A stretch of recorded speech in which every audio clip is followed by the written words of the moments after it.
Hello everyone, welcome back to our channel physics with Mamta. हम state TGT science में physics के portion के लिए एक सीरीज़ मैंने शुरू की है जिसमें मैं 30 डेज़ में 30 टॉपिक्स आपको कवर करवाऊंगी।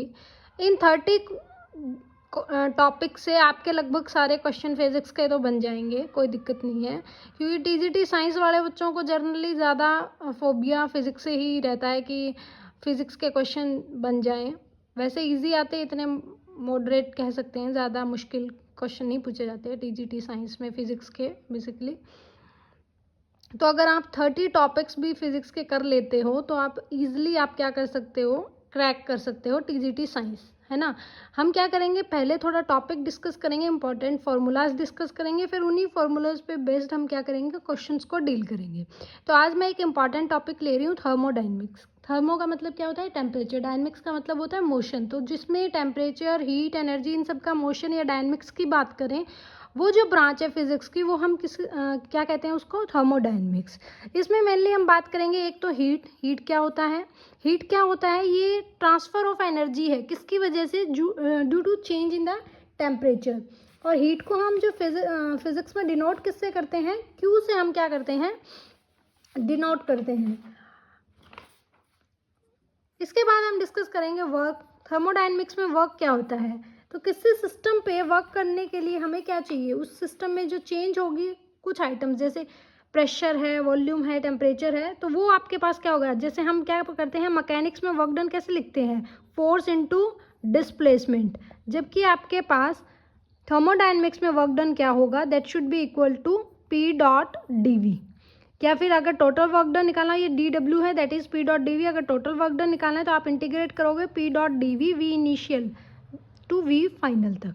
ये वर्क डन होता है थर्मोडायनमिक्स में, एक्सप्रेशन वर्क डन का। हमें पता है हीट और वर्क दोनों की जो यूनिट है वो क्या रहती है, जूल रहती है, ठीक है। इसमें हीट में हम एक बहुत इंपॉर्टेंट वर्ड यूज़ करते हैं, स्पेसिफिक हीट।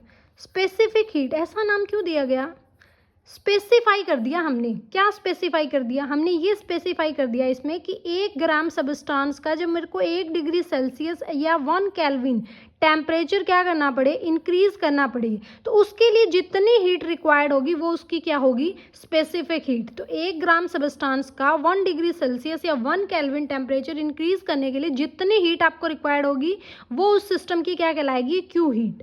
तो अगर आपको क्यू हीट उस सिस्टम की रिक्वायर्ड है एम ग्राम सबस्टांस का डेल्टा टी टेम्परेचर चेंज करने के लिए, तो जो हीट रिक्वायर्ड है वो प्रोपोर्शनल हो जाएगी इसके। तो क्यू किसके इक्वल आ जाएगा, constant of proportionality, that is C, that is called specific heat, that is called specific heat, M delta T. तो यहाँ से आपके पास ये क्या है, जो हीट थी वो, और ये क्या है, स्पेसिफिक हीट। स्पेसिफिक हीट कब हीट के बराबर होगी, जब आपका मास क्या हो, 1 ग्राम, और change in temperature should be 1 degree Celsius या 1 डिग्री केल्विन। तो इसको डिफाइन करते हैं, specific heat is defined as the heat required to change of 1 gram of substance to increase the temperature of 1 gram substance to 1 degree Celsius या 1 kelvin, that is called specific heat. इसको सी से denote करते हैं। इसमें एक important word है CP, जो क्या होता है, specific heat at constant pressure. एक होता है specific heat at constant volume. ये किसके इक्वल होगा, ये इक्वल होगा, अगर आपका 1 ग्राम सबस्टांस है तो सीपी किसके इक्वल होगा, D Q by D T at constant pressure. Similarly CV क्या होगा, D Q by D T at constant volume. तो ये है सीवी का एक्सप्रेशन और ये है आपके पास सीपी का एक्सप्रेशन, ठीक है। इसके बाद हम डिस्कस करते हैं first law of thermodynamics. First law of thermodynamics आपको क्या बताता है, first law of the thermodynamics give the conservation of energy, कि सिस्टम की जो टोटल एनर्जी है वो हमेशा क्या रहती है, कंजर्व रहती है। अगर मेरे पास कोई सिस्टम है और उसको मैंने डेल क्यू आप हीट प्रोवाइड किया, तो वो हीट किस काम आएगी, एक तो उसकी इंटरनल एनर्जी को चेंज करेगी, दूसरा उस पर वर्क डन करेगी। हमें पता है वर्क डन को हम क्या लिख सकते हैं, पी डॉट डी वी। तो आपके पास जो हीट का रिलेशन होगा वो किसके इक्वल होगा, D U plus P dot del V. और ये क्या बताता है हमें कि टोटल एनर्जी सिस्टम की क्या रहेगी, कंजर्व रहेगी। ये क्या है, delta Q, that is heat given to the system, D U is the change in internal energy, and delta W is the work done on the system. हमारे पास physics में एक साइन कन्वेंशन होती है वर्क डन के लिए, अगर work done क्या हो, ऑन द सिस्टम, तो क्या होगा पॉजिटिव, और वर्क डन अगर क्या हो बाय द सिस्टम तो हमारे पास वर्क डन क्या होगा नेगेटिव। अगर वर्क डन क्या है ऑन द सिस्टम तो पॉजिटिव, और अगर वर्क डन क्या है बाय द सिस्टम तो नेगेटिव। इसके बाद हम कुछ प्रोसेसेस को डिफाइन करते हैं। जैसे एक होता है आइसोथर्मल प्रोसेस। आइसो का मतलब क्या होता है, आइसो का मतलब होता है कि ये सफिक्स वर्ड है जिसका मतलब होता है सेम। थर्मल का मतलब टेम्परेचर, जिसमें टेम्परेचर क्या रहे सेम। ऐसी प्रोसेसेस क्या होती है आइसोथर्मल प्रोसेसेस। अगर टेम्परेचर सेम है तो change in temperature should B zero. तो जिन प्रोसेसेस में चेंज इन टेम्परेचर जीरो होता है वो प्रोसेसेस क्या होती हैं आइसोथर्मल प्रोसेस होती है।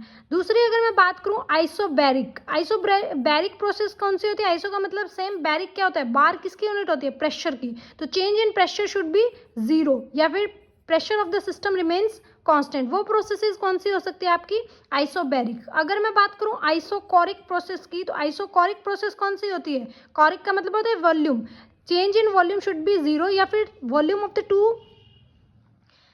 Should be same. तो आपके पास जो प्रोसेसेस होंगी वो क्या होगी आइसोकोरिक। अगर मैं बात करूं एडियाबैटिक प्रोसेस की, तो एडियाबैटिक प्रोसेस कौन सी होगी जिसमें ना तो हीट सिस्टम लेगा सराउंडिंग से, ना ही सिस्टम हीट सराउंडिंग को देगा। तो change in heat should be zero, तो वो आपके पास क्या होगी एडियाबैटिक प्रोसेसेस होंगी। तो आजकल क्या चलन है एस्टेट में हमारे पास स्टेटमेंट बेस्ड क्वेश्चन आते हैं। तो वो स्टेटमेंट बेस्ड क्वेश्चन में हो सकता है इन चारों की प्रॉपर्टीज ही पूछ ले कि कौन कौन सी जो प्रोसेसेस हैं वो किस किस कंडीशंस पे होती है। आजकल मैचिंग जो कॉलम 1 कॉलम 2 जो मैचिंग टाइप क्वेश्चंस है उनमें भी इन क्वेश्चंस को पूछने का ज़्यादा रहता है कि ऐसे क्वेश्चंस पूछे जा सकते हैं। ठीक है, हीट में मैंने एक पॉइंट स्किप कर दिया जो था लेटेंट हीट, इंपॉर्टेंट है ये। लेटेंट हीट का मतलब क्या होता है, लेटेंट हीट वहाँ काम आती है जब आपका फेज का ट्रांजिशन हो, जैसे आइस से क्या बन रहा हो वाटर, वाटर से क्या बन रहा हो वेपर। तो उस कंडीशन में आपके पास क्या होता है टेम्परेचर तो क्या रहता है सेम रहता है, तो जो एनर्जी रिक्वायर्ड होती है सिस्टम को वो उसकी क्या होती है लेटेंट हीट, और इसको डिनोट करते हैं Q is equal to ml। Phase transition में जो हीट रिक्वायर्ड होती है उसको हम क्या बोलते हैं लेटेंट हीट, और लेटेंट हीट हमेशा किस पे होती है एट कांस्टेंट टेम्परेचर। इसकी ये कंडीशन है एट कांस्टेंट टेम्परेचर, तो Q के should be equal to ml। First law of the thermodynamics हमने देख लिया, delta Q is equal to du plus P dot dv। ठीक है, अगर मैं बात करूं यहाँ पे एक इक्विपार्टीशन थ्योरम की, अगर मैं बात करूं इक्विपार्टीशन थ्योरम क्या कहती है, इक्विपार्टीशन थ्योरम आपको ये कहती है कि हर एक एनर्जी के साथ, हर एक डिग्री ऑफ फ्रीडम के साथ एक एनर्जी एसोसिएट होगी। For each degree of freedom energy associated, जो एनर्जी एसोसिएट होगी वो कितनी होगी हाफ KT या हाफ RT। KT का मतलब क्या होता है K is the Boltzmann constant, T is the temperature, और हाफ RT का मतलब R is the gas constant, T is the temperature. तो ये इक्विपार्टीशन थ्योरम के अकॉर्डिंग आपके पास क्या रहेगी हाफ RT जो एनर्जी है वो एसोसिएट होगी हर एक डिग्री ऑफ फ्रीडम के साथ। अगर मैं बात करूँ ये आपके पास एक पार्टिकल है जो 3 डायमेंशन में है, तो 3 डायमेंशन में पार्टिकल की डिग्री ऑफ फ्रीडम कितनी होती है 3।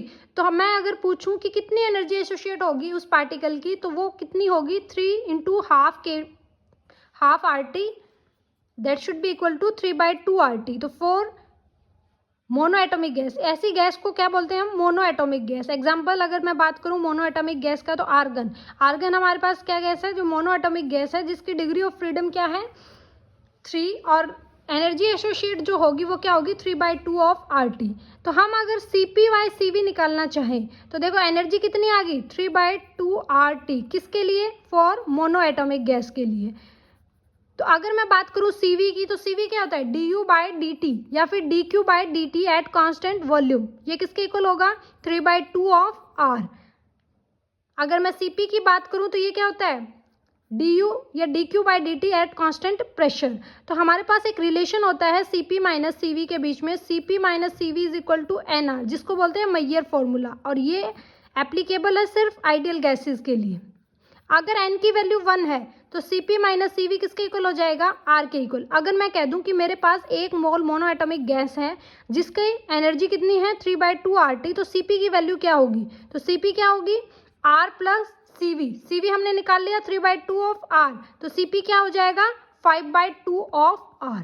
तो ये आपके पास क्या आ जाएगी CP की वैल्यू आ जाएगी। सिमिलरली हम फॉर डाई एटॉमिक मॉलिक्यूल्स भी निकाल सकते हैं और फॉर ट्राई एटॉमिक मॉलिक्यूल्स भी निकालते हैं। डाई एटॉमिक मॉलिक्यूल्स में डिग्री ऑफ फ्रीडम कितनी होगी 6, क्योंकि 2 मॉलिक्यूल है, एक मॉलिक्यूल की 3 डिग्री ऑफ फ्रीडम है, तो 2 की कितनी होगी 6, तो एनर्जी कितनी एसोसिएट होगी 6/2 ऑफ RT। अगर मैं CV निकालना चाहूँ तो ये क्या होगा 6/2 ऑफ R मीन्स 3R, और CP निकालना चाहूँ तो क्या होगा CV plus R, that is 3R plus R, that is equal to 4R। तो ये है इक्विपार्टीशन थ्योरम, जो ये बताती है कि हर एक डिग्री ऑफ फ्रीडम के साथ कितनी एनर्जी एसोसिएट होती है, वो हमारे पास किसके इक्वल है, जितनी आपके पास क्या है डिग्री ऑफ फ्रीडम है उसकी, दैट इज हाफ KBT।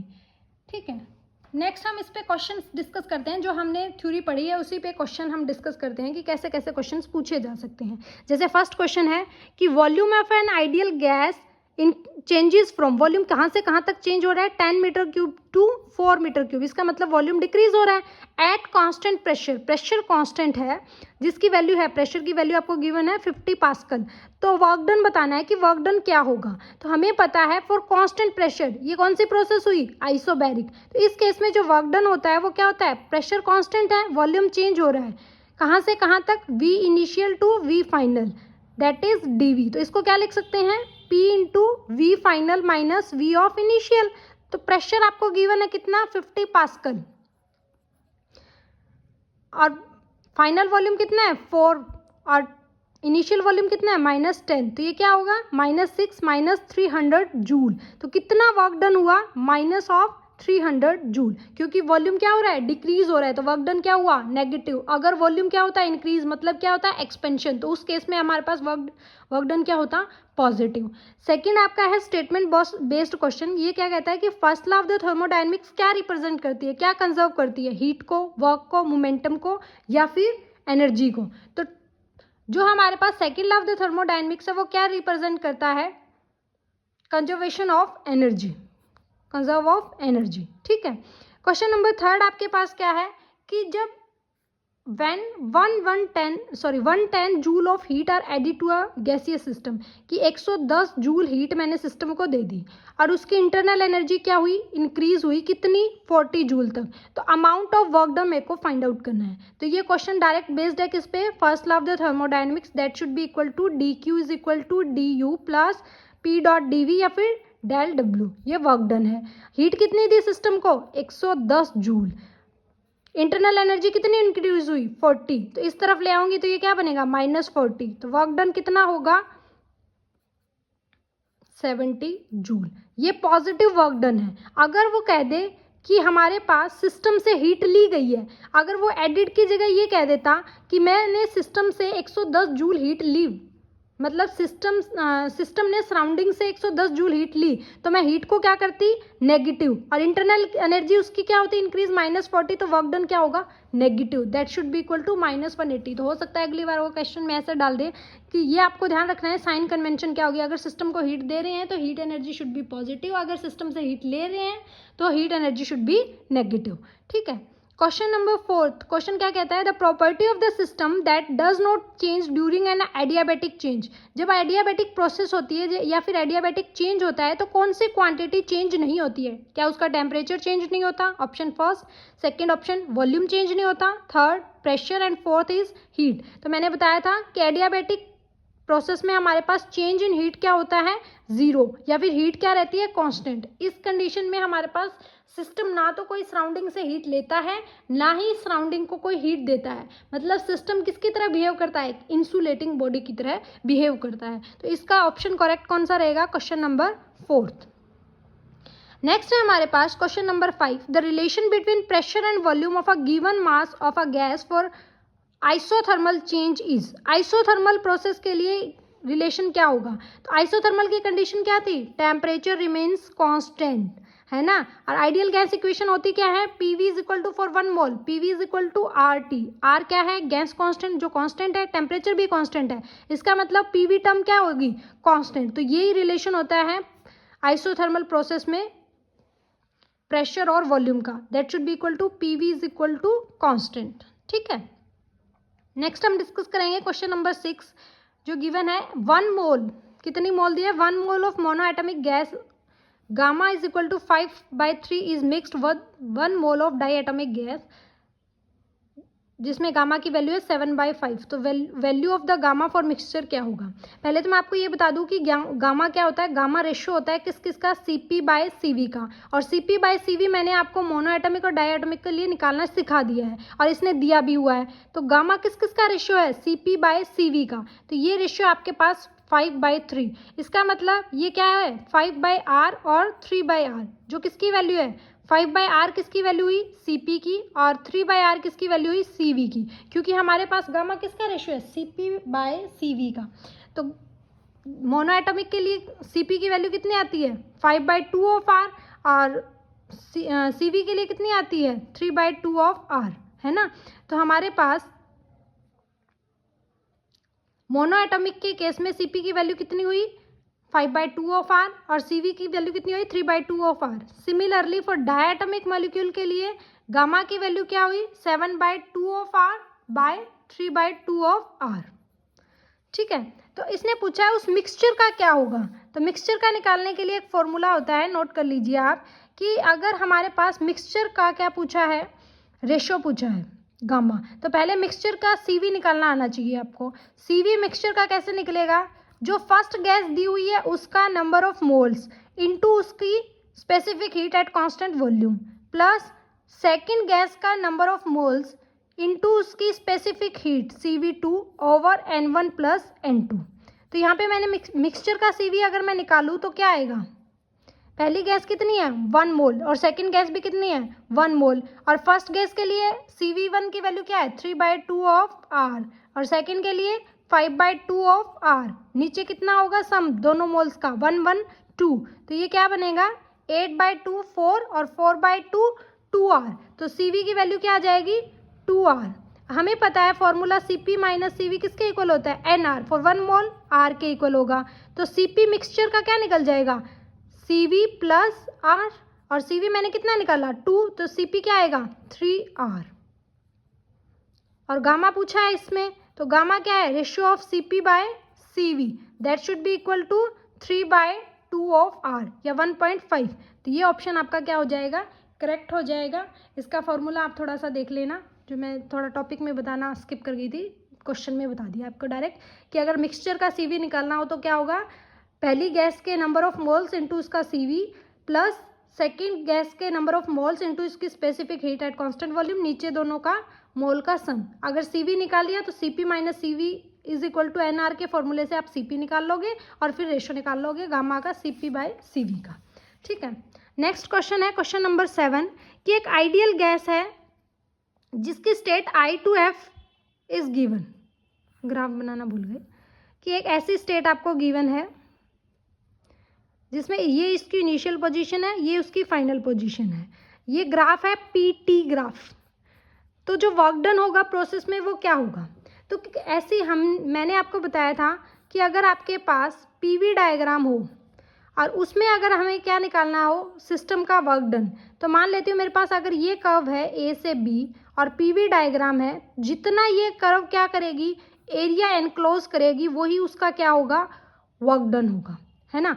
तो जैसे मैं ये पहले 8th क्वेश्चन आपको करवा देती हूँ, उसके बाद 7th करेंगे। 8th में इसने एक PV डायग्राम दिया हुआ है और वर्क डन पूछा है। तो देखो ये फर्स्ट आपकी कर्व अगर मैं मानूँ इसको ABCD, तो AB कर्व के अलोंग कौन कांस्टेंट है?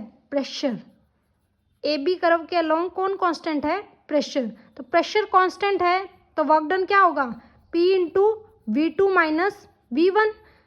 प्रेशर कितना है? 5 एटमॉस्फेरिक प्रेशर है, इंटू V2 माइनस V1। कितना वॉल्यूम एक्सपेंड हो रहा है? 6 माइनस 2 दैट इज 4। तो कितना वर्क डन हुआ? 20 जूल। किस केस के लिए? AB के केस के लिए। आप इसका देखो ऐसे वो भी निकाल सकते हो क्या? अगर एरिया निकालना चाहो तो ये एक रेक्टेंगल बन गई जिसकी लेंथ कितनी है? 4 और ब्रेड्थ कितनी है? 5। तो कितना आ जाएगा? 20 जूल। अगर सिमिलरली अगर इसकी बात करूँ, ये जो कर्व है BC जो कर्व है, इसमें हमारे पास क्या है? वॉल्यूम कांस्टेंट है, और जब वॉल्यूम कांस्टेंट होता है तो वर्क डन क्या होता है? 0। क्यों? क्योंकि देखो वर्क डन होता क्या है? P dot change in volume, और चेंज इन वॉल्यूम ही क्या है? 0। ये क्वांटिटी 0 है तो वर्क डन क्या होगा? 0। इसका मतलब इस BC कर्व के अलोंग कोई वर्क डन नहीं होगा। ऐसे ही कर्व के अलोंग भी कोई वर्क डन नहीं होगा। तो ये तो 0 0 वर्क डन कंक्लूड करेंगे। नेक्स्ट हमारे पास बचा है DC। तो DC का अगर मैं एरिया निकालूँ तो वो क्या होगा 10 इंटू, अब हमारे पास क्या हो रहा है, इनिशियल प्रेशर 6 है और फाइनल प्रेशर क्या है 2, तो ये क्या बनेगा minus of 4, that is -40 joule. तो ये वर्क डन होगा -40 जूल। अगर टोटल सिस्टम की बात करूं तो क्या होगा, work done due to AB और work done due to CD। ये क्या है वर्क डन 20 जूल, ये -40, तो ये क्या आएगा -20 जूल। तो इसका आंसर क्या होगा माइनस। यहाँ पे माइनस प्लस का बहुत ध्यान रखना है क्योंकि यही गलती करवाएगा आपसे। अगर आपका एरिया, देखो सीधी सी बात है, एरिया बढ़ रहा है तो वर्क डन क्या होगा पॉजिटिव। अगर एरिया घट रहा है, क्योंकि कर्व ऐसे जा रहा है ना, एरिया घट रहा है या कंप्रेस हो रहा है सिस्टम, तो वर्क डन क्या होगा नेगेटिव। तो टोटल वर्क डन कितना हुआ हमारे पास -20 जूल। ठीक है, अब देखो ये होता है PV डायग्राम में वर्क डन निकालने का फॉर्मूला, लेकिन हमें तो कर्व में कौन सा कर्व दे दिया, PT कर्व दे दिया है। तो इसका मतलब PT कर्व क्या है, एक लीनियर ग्राफ शो कर रहा है ना। तो PT इज इक्वल टू क्या है कांस्टेंट, और PT कांस्टेंट है, इसका मतलब PV is equal to RT होता है, और P/T कर दूं मैं तो ये क्या बनेगा R/V। ये क्वांटिटी कांस्टेंट है तो इसका मतलब R/V भी क्या है कांस्टेंट है। R तो कांस्टेंट है गैस, तो इसका मतलब वॉल्यूम भी उसका क्या है कांस्टेंट। और जब भी वॉल्यूम कांस्टेंट होता है तो चेंज इन वॉल्यूम क्या होगा 0। अगर चेंज इन वॉल्यूम 0 है तो वर्क डन क्या होगा 0। इसका मतलब इस ग्राफ के अकॉर्डिंग हमारा जो वर्क डन होगा वो क्या होगा 0। ठीक है, तो पहले हमें कंक्लूड करना होगा कि कौन सी प्रोसेस है, आइसोथर्मल है, आइसोबैरिक है, आइसोकोरिक है, उसी के अनुसार हम क्या बता पाएंगे कि कितना वर्क डन हुआ है। तो ऐसे क्वेश्चन जनरली TGT साइंस में फिजिक्स पोर्शन में पूछे जाते हैं।